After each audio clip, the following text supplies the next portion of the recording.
আমি নাইম। আজ আমরা কিছু মানুষের মাঝে ইফতার বিতরণ করতে যাচ্ছি। রমজান মানেই সহমর্মিতা, ভালোবাসা আর ভাগাভাগি করে নেওয়ার আনন্দ। এই পবিত্র মাসে আমরা উদ্যোগ নিয়েছি অসহায় ও দরিদ্র মানুষের জন্য ইফতারির আয়োজন করার। আমাদের ছোট্ট এই প্রচেষ্টা যাতে রোজাদার কোনো মানুষ ক্ষুধার্ত অবস্থায় ইফতারি না করেন। একটি খেজুর, এক গ্লাস পানি আর সামান্য কিছু খাবার, এগুলোই কারোর মুখে হাসি এনে দিতে পারে। আপনাদের দোয়া আমাদের এই উদ্যোগকে আরও বড় করতে সাহায্য করবে। রমজান আমাদের শিখায় মানুষের পাশে দাঁড়াতে, শিখায় ক্ষুধার কষ্ট বুঝতে।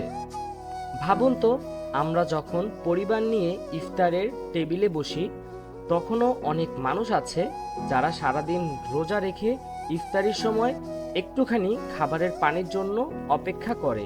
কারো হাতে নেই খেজুর, নেই এক গ্লাস শরবত। সেই মানুষগুলোর মুখে একটু হাসি ফোটানোর জন্যই আমাদের এই ছোট্ট উদ্যোগ।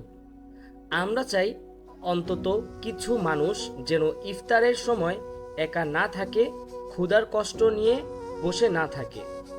সামান্য কিছু ইফতারি হয়তো আমাদের কাছে খুব ছোট, কিন্তু একজন ক্ষুধার্ত মানুষের কাছে সেটাই হতে পারে সবচেয়ে বড় আনন্দ।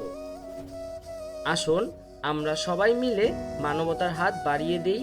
আপনার সামান্য সহযোগিতাই হতে পারে কারো ইফতারের হাসি, কারো দোয়ার কারণ। এই রমজানে মানুষ মানুষের পাশে দাঁড়াক, এটাই হোক আমাদের অঙ্গীকার।